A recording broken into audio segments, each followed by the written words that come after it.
Hi, I am Dr. Tanmai Jain, consultant international cardiologist practicing at Manipal Hospital Kharadi, Pune.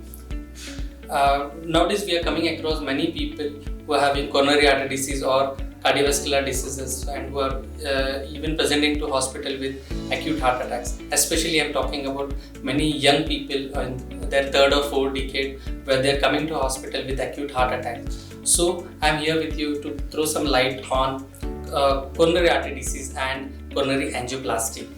So nowadays the increasing evidence of coronary artery disease has been there because of many risk factors that we see in patients like undiagnosed or untreated or inadequately treated diabetes, hypertension for longer duration of time, or say stress, family history of coronary artery disease, or smoking is one of the major risk factors where we see in youngsters they come with coronary artery disease, or high cholesterol levels or bad cholesterols like LDL, triglycerides, which are on the higher side, can lead to coronary artery disease. So coronary artery disease, where we call it as there is a blockage in the arteries due to deposition of cholesterol and fats in the interior of the vessels that leads to blockages in the arteries. This blockages takes place over the period of time, say for example few months to years duration of time, and which we usually call as atherosclerosis or atherosclerotic disease.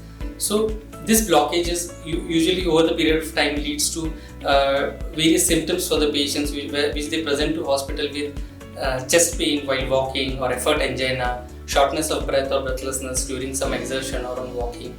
Sometimes the patient presents with profuse sweating or giddiness, and in acute settings where there is blood clot formation over this blocked arteries can lead to acute heart attacks, and the patient presents to emergency with acute heart attack. So for all such patients, we do advise for coronary angiography. Coronary angiography is a test where we check for the blockages in the arteries. Nowadays we do it with the radial through the hands, which is having less complications and more easy for the patient also. So we do a coronary angiography to see for the blockages of the arteries, and whenever we found that the blockages are significant, that is more than 70%, or hemodynamically significant blockages, such blockages only we usually treat it with angioplasty, or if the multiple blockages can require revascularization therapies like bypass surgery as well. But most of the lesions nowadays can be managed with coronary angioplasty.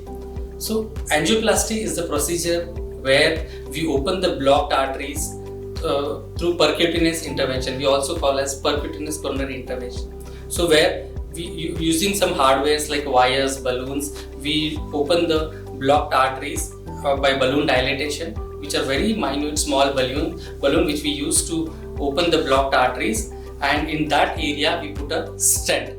These stents are usually a wire mesh which helps to keep the blocked artery open for longer duration of time. And nowadays whatever stents we are using are all drug coated stent which have very good results for longer duration, provided the patient takes adequate medicines as advised by the cardiologist and keep a regular follow-up and maintain their healthy lifestyle, including all the keep a proper check on the risk factors and maintain a healthy lifestyle.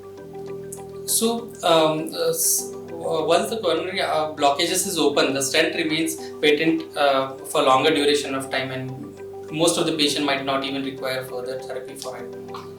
And nowadays we even have coronary angioplasty options possible for all complex coronary artery diseases also, like say for example left main artery, which is the main artery in initial days which used to require open heart bypass surgery itself, but nowadays we can manage it with angioplasty as well. Even chronic total occlusion cases like CTOs, bifurcations or left main diseases, and even multi-vessel blockages can be tackled with angioplasty in multi-vessels. So, and even the newer techniques in those patients having more calcium deposited in the vessels or calcified lesions can be treated with rotablation or even IVL therapy, which is recent advances, and we can manage the patient very well for longer duration of time with the help of these therapies. Nowadays even we do have options of intravascular imaging, like for example IVUS and OCT, where we put a camera inside the coronaries to see for the blockages and the lesion morphology and severity from inside, and then we can optimize the angioplasty results with it. So and definitely those patients who are having cardiac symptoms and or acute heart attack definitely requires coronary angiogram to see for the blockages, and later on angioplasty as well if the severity of the blockage is severe. Thank you.